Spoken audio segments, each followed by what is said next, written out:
Antes de começar esse vídeo, eu quero dizer que eu desisti de tentar arrumar essa iluminação. E aí eu arranjei um outro problema, porque o primeiro era retirar o reflexo da ring light. E aí eu meio que dei um jeito, mas aí ficou essas duas faixas nos meus olhos. Então assim, gente, é isso. Ignorem, prestem atenção no que eu vou falar, tá? Um beijo, bora pro vídeo. Olá, como é que vocês estão? Eu espero que bem. Eu sou a Jé. E no vídeo de hoje eu vim falar sobre Clarena. Se eu vou falar bem ou não, você vai precisar acompanhar o vídeo para descobrir. Quando surgiu a notícia lá em fevereiro de que iria surgir um casal gay, um título muito ultrapassado, diga-se de passagem, na novela das 7, eu decidi acompanhar de longe, por vários motivos, entre eles pela narrativa batida de uma mulher até então heterossexual casada com um homem. Ainda que a novela estivesse e ainda esteja sendo falada e aclamada pelas pessoas, pela crítica, eu sou uma sapatona velha, né? E eu acompanho sapatonice no audiovisual há muitos anos, e em se tratando de Rede Globo, eu sei como as coisas acontecem por lá. Então eu já sei quais são os clichês e as obviedades que podem aparecer nessas narrativas sáficas. Eu, de uma maneira geral, não vejo problema algum nessa narrativa de uma mulher estar casada e aí se sentir interessada por uma outra mulher e a partir daí descobrir a sua sexualidade. Só que a gente já viu isso muitas vezes. Clara de Em Família, Ilana de Um Lugar ao Sol, teve um outro casal na novela, se não me engano, acho que foi Um Lugar ao Sol também, que era a Penha e uma outra que eu não me recordo, que também era casada com um homem, e não tem problema algum em mostrar essas narrativas, só que as pessoas que escrevem as novelas parecem que só conhecem esse tipo de história, sendo que a gente é plural, sabe? Então assim, sabe, gente da Globo, vamos dar uma pesquisada melhor, sabe? A gente não tá pedindo muito. Então, por conta disso também, né, dessa narrativa já muito conhecida, eu comecei e continuo acompanhando o que acontece com Clarena pelo Twitter, né, pelo país Twitter, e lá no Instagram, caso você não siga, já aproveita. Eu fui compartilhando as notícias e tenho compartilhado ainda os meus pensamentos acerca de Clarena. Na verdade, não tanto mais, porque eu ando ficando muito irritada com essas duas, mas eu também vou chegar lá. E aí algumas seguidoras compartilharam comigo do que se tratava, né, aquela história, quem era a Clara. E a Clara é interpretada pela Regiane Alves. Um parêntese aqui que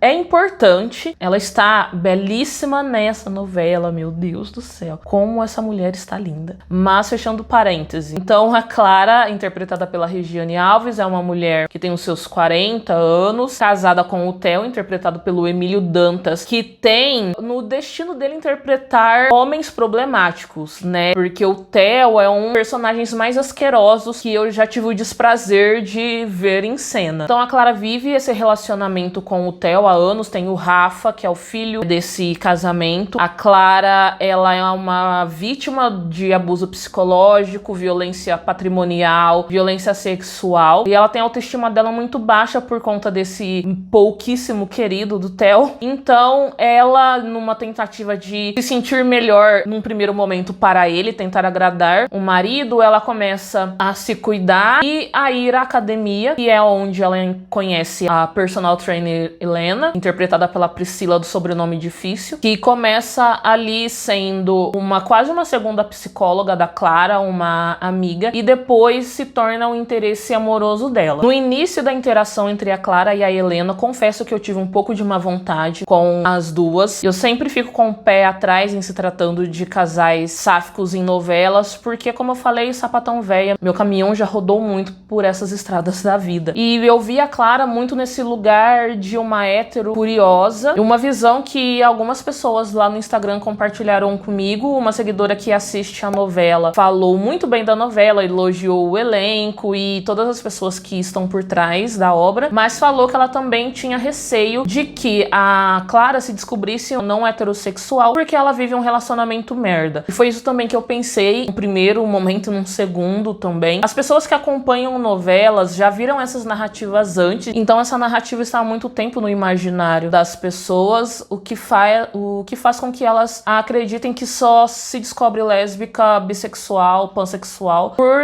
uma decepção com homens. E a gente tem alguns exemplos de narrativas que não passam por esse caminho, mas são narrativas antigas já, como a Clara e a Rafa de Mulheres Apaixonadas, que eram duas adolescentes e não se relacionavam com homens antes. A novela já começa com elas tendo um namoro. A gente tem também a Lika e a Samantha, duas adolescentes também, que não passaram por esse processo de estar no relacionamento e se descobrir. Mas é isso, Clara e Rafa estão lá em 2003 e a Lika e a Samantha estão 6 anos atrás. E as notícias da internet também não ajudavam nem um pouco, né? Porque acabaram alimentando essa percepção. Só que com o desenrolar da novela, esse foi o menor dos problemas que eu encontrei. Teve aquele primeiro beijo entre elas que causou muito alvoroço, porque algumas pessoas amaram, principalmente pela Clara ter tomado a atitude, mas também tiveram aquelas pessoas, grupo do qual eu faço parte, que não gostaram do beijo porque ele foi colocado dentro de um contexto fetichista e perigoso. Fetichista porque os caras que abordaram a Clara e a Helena chegaram de uma maneira agressiva, falando,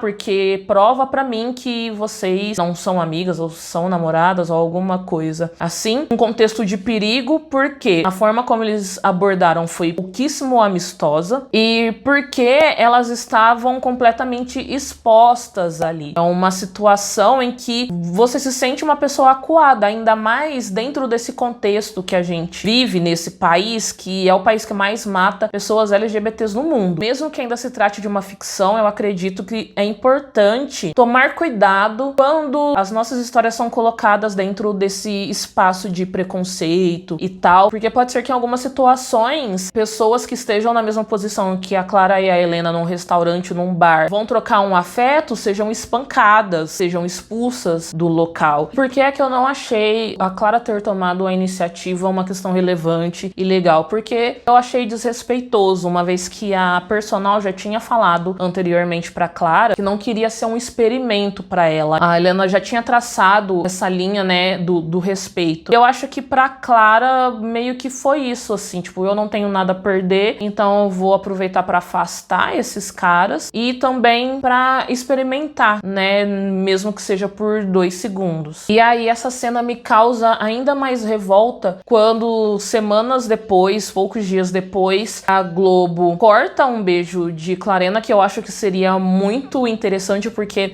o jogo das câmeras, assim, eu achei uma coisa muito cinematográfica. Eu achei muito bonito aquele ângulo. E aí o beijo é cortado e como justificativa tem-se que o beijo não foi ao ar para não prejudicar a relação entre a Globo e os telespectadores evangélicos, um público que a Globo tentando reconquistar. Ou seja, o afeto entre duas mulheres que se gostam não pode ser visto, mas o fetichismo pode. Que régua é essa que mede o que pode ser ou não mostrado para essas pessoas? Por que que o afeto espanta tanto essas pessoas? E por que que uma situação de violência, ainda que seja uma microviolência, não tem problema em ser exibida? Não tem como normalizar as nossas relações, os nossos afetos, a nossa existência, se elas são podadas. E eu acho que isso é muito mais efetivo na normalização do que colocar pessoas LGBTs sendo vítimas de preconceito e de abordagens violentas. E aí a gente vai entrar num momento aqui que eu fiquei assim, eu nem sou fã do casal, mas eu fiquei tão puta que eu não consigo nem descrever. E já não bastando toda essa pataquada de corte que aconteceu com Clarena e depois aconteceu com a Ivona e a Olga de Aruanas na mesma semana. E ainda teve o bônus de que o Falas do Orgulho ia ser exibido altas horas da noite, como, né, falando assim, ó, nesse momento o nosso público-alvo está dormindo, então vocês podem ver. Mas enfim, foco. E aí, não bastando esse combo de palhaçada, tem a ladeira se mostrando cada vez mais longa, porque o Theo toma conhecimento do relacionamento da até então esposa, né, com a Helena. Relacionamento esse que foi oficializado no nosso imaginário, porque a gente não viu. E aí eu fiquei muito, muito brava, porque é mais mais uma vez aquilo que eu falei, a violência ela é explícita e eu entendo que aquela fala asquerosa do Theo sobre eu pensei em você e na Helena juntas e não sei o que, diz totalmente com a trajetória do personagem, que é um lixo de pessoa. Só que mais uma vez cai naquele pensamento sobre ocultar o afeto e explicitar a violência, seja ela psicológica ou sexual, que aconteceu ali, as duas, né? A sexual, obviamente, não foi explícita, mas de uma maneira indireta e de uma maneira que eu acho que é muito fácil de se compreender, ela foi mostrada. E aí eu fiquei tão puta com essa notícia, mas tão puta que eu fiquei com a cabeça doendo o dia inteiro. Eu não consegui manter o foco no trabalho. Pra vocês verem que eu não sei brincar, entendeu? Eu não sei. Eu levo as coisas muito a sério, mas é porque eu espero, antes de quantidade, eu espero qualidade nessa demonstração das nossas histórias. É o mínimo. E aí, pra completar esse combo de braveza, eu fiquei desconfortável com uma entrevista que a Priscila deu, porque ela falou que o beijo, aquele beijo do restaurante, não aconteceu no último capítulo da novela e por isso deveria ser comemorado. E aí reduz a nossa expectativa, reduz a história do casal a um beijo, sendo que pro beijo acontecer tem uma construção antes. E eu não quero que o beijo esteja ali só por estar, só para falar, tem aqui o beijo que vocês pediram. Então, para além do beijo, a gente precisa que tudo que aconteça antes dele seja coerente, seja feito com carinho, seja feito com cuidado. E a Regiane falou no Twitter, devagar e sempre. Só que em 2023 não tem mais desculpa pra ir devagar. Não tem mais espaço pra isso. Mesmo que a gente ainda esteja sofrendo resquícios de 4 anos loucos, que foi de uma ascensão de um pensamento retrógrado e conservador. Deixando claro que eu não estou criticando a Regiane e a Priscila. As duas têm boa química na TV e eu sinto muito que tenham estragado a história das personagens. Acho que se não tivessem acontecido todas essas questões, elas estariam servindo muito, até porque elas estão sendo muito presenteadas pelas fãs com camiseta, ursinho, caneca, Funko. A Priscila fez aniversário e ganhou um bolo super fofo. Então, elas estão comprometidas, sabe? E não depende delas. O que a gente quer que aconteça, aconteça. Mas é importante a gente entender que não dá mais pra gente ficar pedindo pelo mínimo. Ainda mais porque, assim, no mesmo dia que saiu a notícia que o Theo ia falar aquelas groselhas pra Clara, o meu casal lindo, cheiroso, Tessa e Mariah, estava se comendo aos beijos, como dizem os espanhóis, na TV aberta dos Estados Unidos por volta das entre 7 e 8 horas da noite. E a Tessa, aquela safada, simplesmente largou essa frase. I meant booking a room and having sex in this bar at the moment just to remind us how hot we are.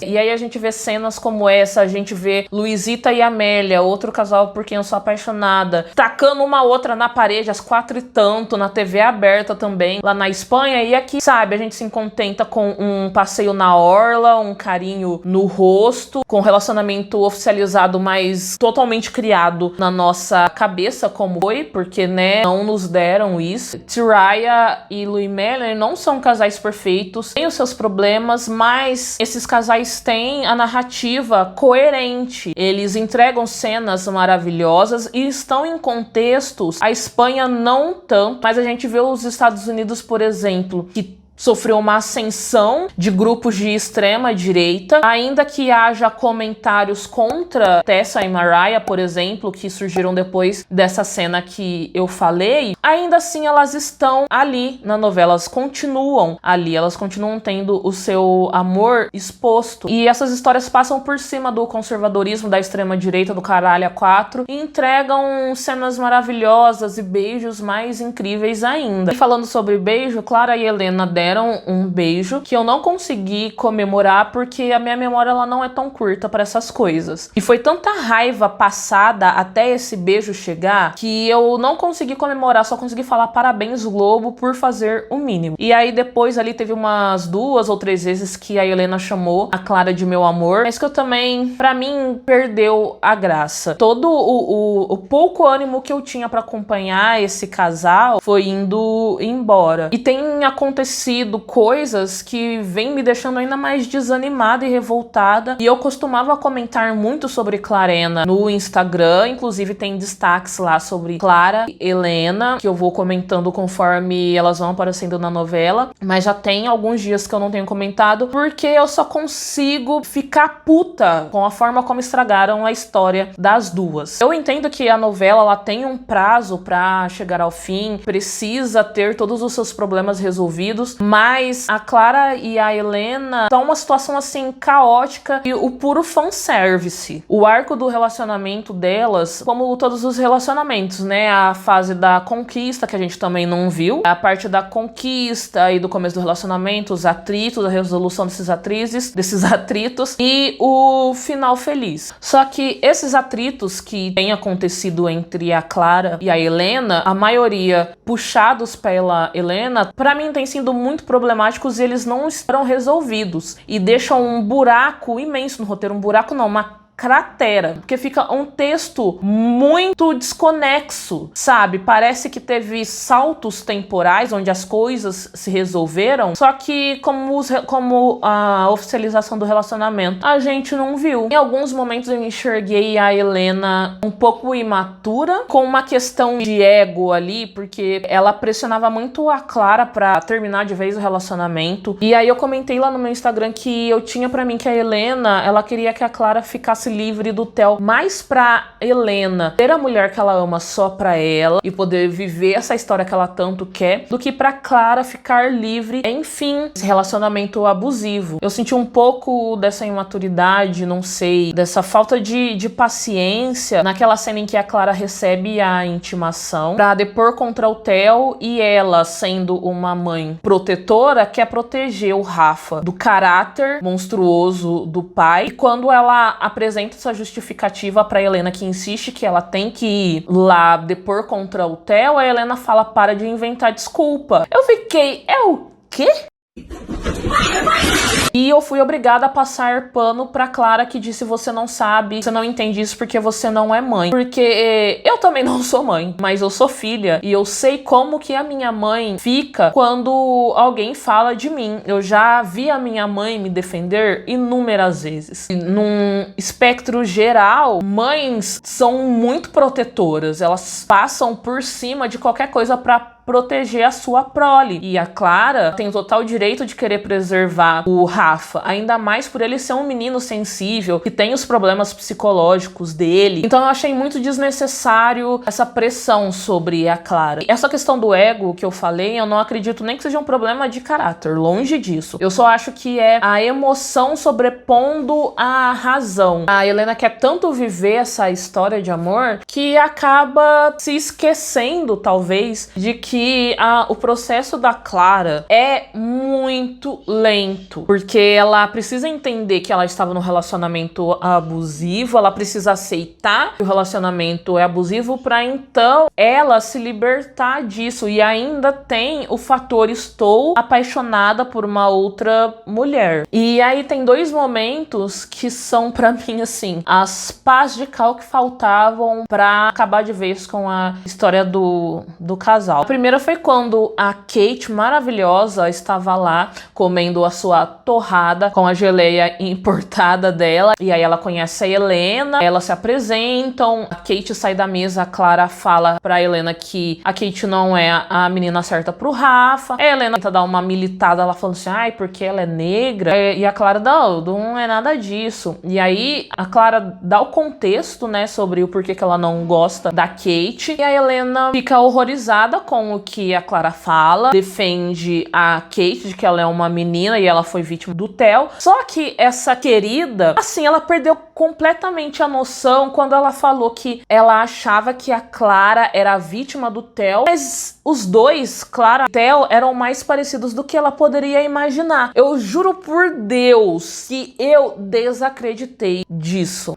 Isso foi de um mau gosto tão grande que eu não consigo nem dimensionar o tamanho. E essa comparação ela é muito insensível porque a Clara falou inúmeras vezes de como o relacionamento com o Theo era complicado. A Helena viu as marcas que o Theo deixou no corpo e ela ignora tudo isso, joga essa comparação infeliz e aí fala: é inacreditável que eu fui me apaixonar justamente por você. Ô bicha, toma tenência, mulher, pelo amor de Deus. Se eu fosse a Clara, eu teria mandado a Helena embora, não esperaria nem ela falar que estava saindo, porque eu me sentiria muito ofendida. Um dia se viu fazer uma comparação dessa, uma pessoa horrorosa como o Theo e uma pessoa que é vítima. A Clara tem as questões dela, é elitista, ela não tem consciência de classe e obviamente tem uma camisa da CBF no closet dela, isso a gente não tem dúvidas. Só que a Clara tá muito longe de ser uma pessoa ruim como o Theo. Sério, isso pra mim foi assim, quase que a gota d'água. A Helena sabia onde ela estava se metendo, ela sabia onde que ela estava estacionando o caminhão dela. Se não tem paciência pra entender o processo, pega o seu caminhão e vaza. E aí depois as duas aparecem lá na exposição do Rafa como se nada. As duas têm uma nova discussão por conta do Theo e por conta da Clara não querer depor contra ele porque ela precisa do dinheiro. Eu vi agora que a Clara tá vendendo as coisas do apartamento dela, já não era sem tempo, né, minha filha? Bora fazer uma carteira de trabalho, virar CLT, diminuir os luxos, porque, né, vamos, como diz a minha mãe, vamos aprumar pra vida. E aí teve aquela cena da academia que as duas ficaram se alfinetando como se fossem duas crianças de 12 anos, e a Clara fez uma comparação entre a Helena e o Theo, que eu concordo muito, que ela falou: você e o Theo são parecidos numa coisa, vocês dois são cruéis. E eu concordo muito, porque a Helena foi tóxica, não queria falar não, mas ela foi tóxica. E na real, acho que a Clara não deveria estar com a Helena, porque ela passou por um relacionamento violentíssimo. E então eu acho que ela precisa de fazer terapia, assim, ó, umas 5 vezes na semana, e viajar com o filho dela e com a nora maravilhosa que ela tem. Sei lá, sabe? Cuidar da saúde mental dela antes de se envolver com uma outra pessoa, ainda mais um relacionamento com uma pessoa do mesmo sexo, né? Com uma outra mulher, uma coisa com a qual ela não tá habituada e que ela também precisa lidar, porque isso mexe com a gente, né? Quando a gente sai dessa heteronormatividade. E sei lá, sabe? Eu gostei muito da Paula, a ex-namorada da Helena que apareceu. Seria muito bom se o casal sáfico de Vai na Fé fossem elas.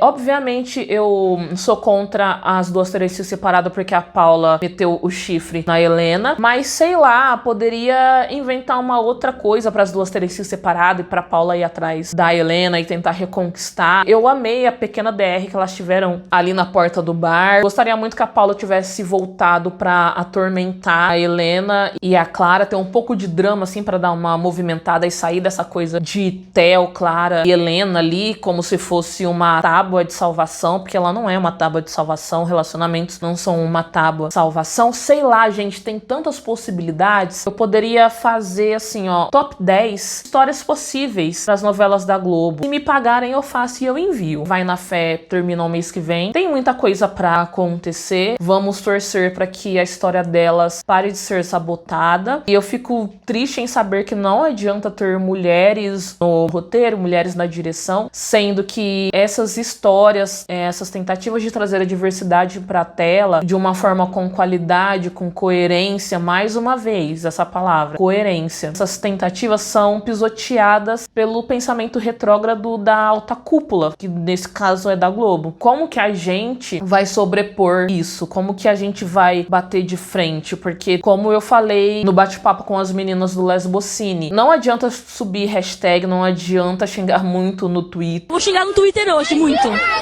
A gente precisa fazer alguma coisa mais efetiva. O quê? Eu não sei. Se você tiver alguma ideia, e qualquer coisa a gente baixa lá na Globo e vai ter uma conversa diretamente com, né, o senhor Amaury Soares. Mas enfim, eu espero que vocês tenham gostado do vídeo. Comentem aqui embaixo se vocês gostam ou não de Clarena, se vocês gostavam e agora não gostam mais. A gente se vê no próximo vídeo. Um beijo.